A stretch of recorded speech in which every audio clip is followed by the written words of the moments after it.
Good morning. Welcome back to the Broadcast Retirement Network. This is BRN AM for Monday, May 13th, 2024. And our top story today, gray divorces are on the rise. And joining me now to discuss this and a lot more is Alex Jacobson of the Jacobson Mediation Group. Alex, so great to see you again. Thanks so much for joining us on the program this morning. Thanks for having me back. Yeah, and I know that one of your focus areas is mediation, and I want to get into that in a little bit, possibly in segment two. But let's talk about this trend of the gray divorce. And before we get into the trend, what exactly is a gray divorce? I think the concept is sort of a cheeky definition for people in their 50s get divorced, in older stages of life. Kids are grown out of the house. They're left just the two of them and perhaps decide we don't really have much in common now that the kids are on. So with that being said, I mean, we're obviously living longer. Most of us are living longer. There's greater longevity. What brought about this trend, and is it truly a trend? I mean, I have friends who are in their 50s. They seem pretty happy in their marriage, even though their kids are gone. So, but what brought about this trend? Is it just that, hey, I want my second life kind of thing? I think that's part of it. I think that, yes, we are living longer. And as we were just sort of talking offline, age is just a number. And so, 50 is perhaps the new 30. And if you're feeling young and healthy, it's an opportunity to say, hey, perhaps we aren't so compatible. We both have a lot of life left to live.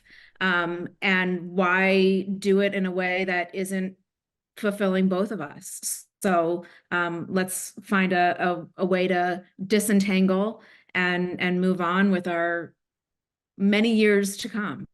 Yeah, I think you make a really good point. And, should the expectation obviously may be a little bit different than when my parents were, or other generations where you got married and you stayed together through thick and thin. Even if you had a little bit of a ships passing in the night kind of experience. But has the expectation around marriage changed culturally? So is it more, I don't want to say transactional because I think there's love involved, but is it more in a way transactional? Like, hey, it's for this period of time, and then I'll look for something better, in the future.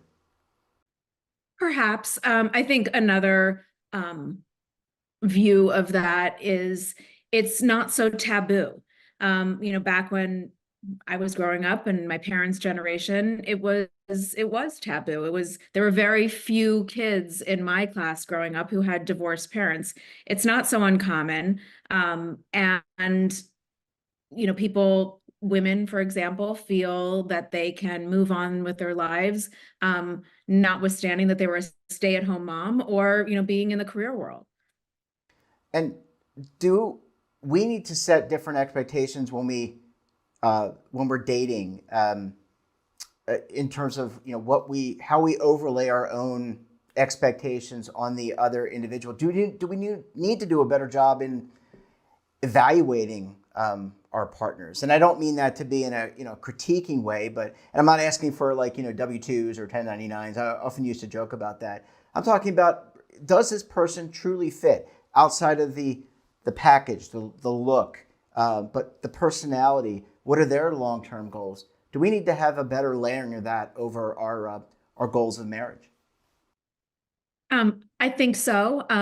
My background is as a divorce lawyer, so you're asking me to veer off into my views of marriage, but I think it is really important to look beyond just the here and now. And is this working now? Look at their families. Look at their views on finances. Look at their views on raising children and how they were raised. It's all very indicative of the way they might conduct their lives going forward.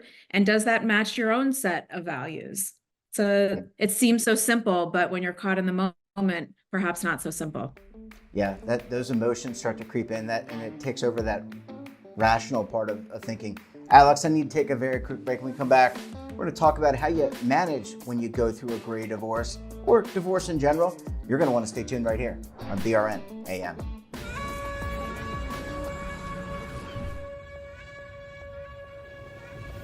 Imagine a new television network that will make you richer, healthier, and in control of your financial future.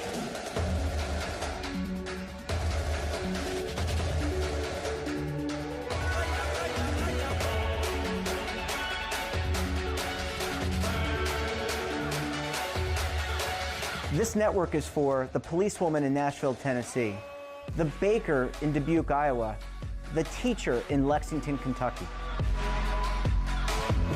We want to make the idea of savings and retirement culturally relevant. But what do you see as a defining issue of the midterms, especially for the smaller businesses? I mean, they are the lifeblood of the American economy.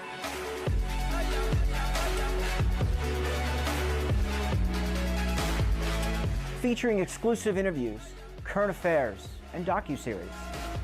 33 years old, you retired early. The philosophy is money only matters if it helps you live a life that you love. But you got to start thinking about retirement as soon as you get in. The Broadcast Retirement Network will drive very high engagement with premium partnerships. So this isn't retirement and savings for your parents or grandparents. This is for all Americans. And we're going to change the way you think about money.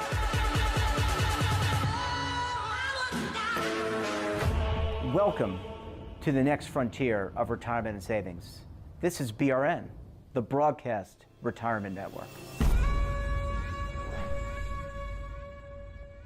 Alex, thanks so much for staying with us this morning. Really appreciate you hanging around for segment number 2. Of course.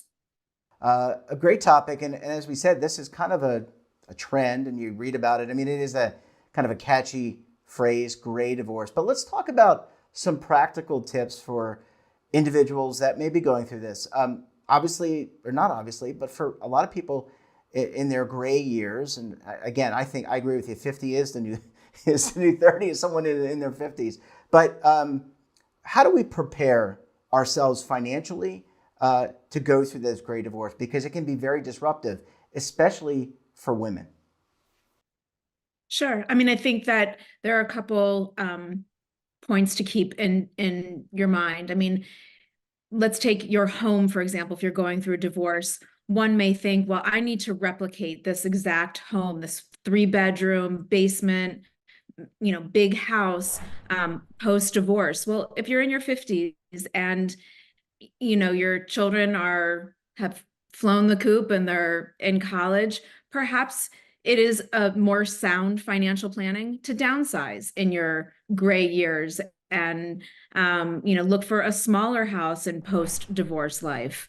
From a career perspective, you asked the question about women, not to be stereotypical, but, if you've been a stay-at-home mom or stay-at-home dad, it can be perhaps quite scary to then be financially independent.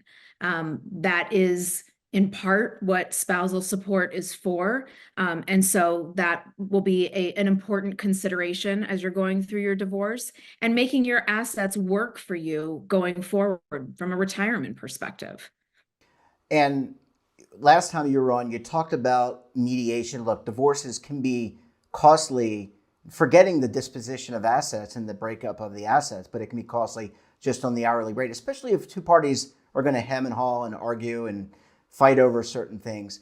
How does mediation, or can mediation, kind of bring those costs down and actually simplify, if that's even possible, a gray divorce? Absolutely. There are many reasons why mediation is far more beneficial than going through the litigation process. But in terms of simplifying the process, very often in litigation, there are just sort of blanket, very wide discovery requests. Attorneys are spending hours and hours pouring through account statements and tax returns. And very often it's just not necessary.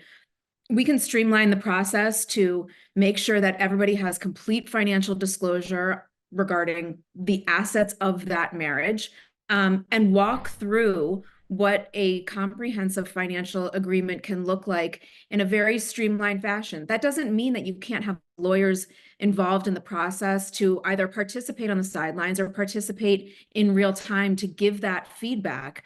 But it doesn't need to become adversarial, because unless you're looking to extract a pound of flesh from your spouse, the litigation route is rarely optimal.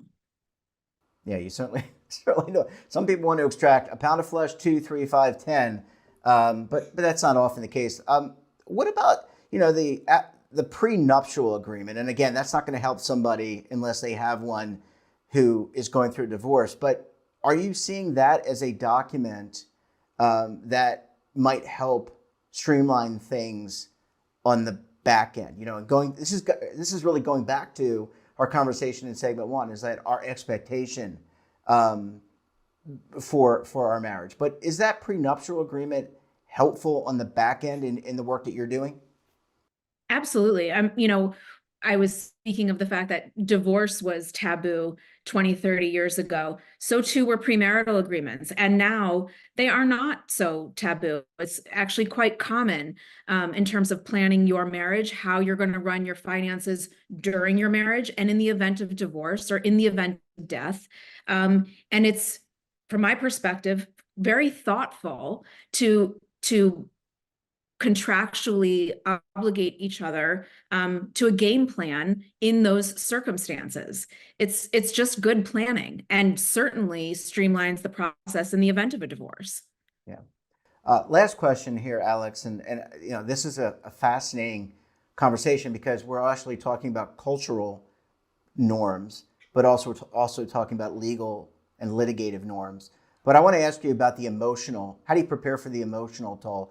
Because I've heard people that have gone through a divorce say, hey, you kind of have lost your individual self as part of this partnership. So there may be an emotional toll to this. How do you factor that into what you're doing in helping guide your client or clients through this mediation or arbitration process?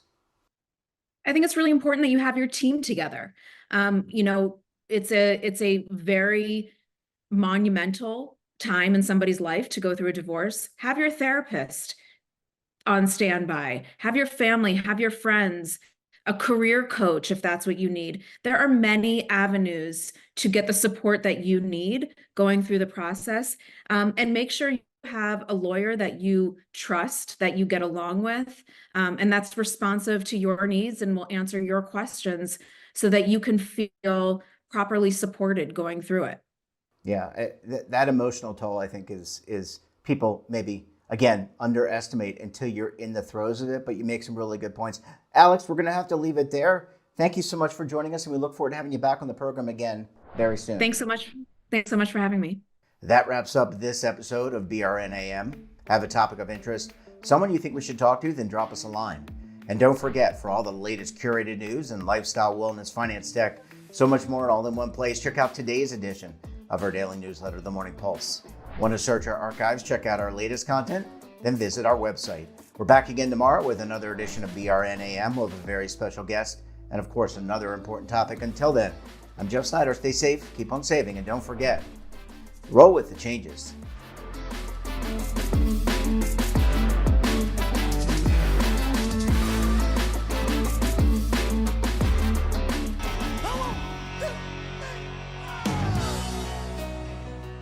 Now is your opportunity to co-create content around any topic on the First Lifestyle and Wellness Network. Reach a global audience through our platform and co-own exclusive branded content. All of our programs are available on demand and also as audio-only podcasts, so you can take us on the go. Broadcast Retirement Network, available anytime, anywhere, and on any device.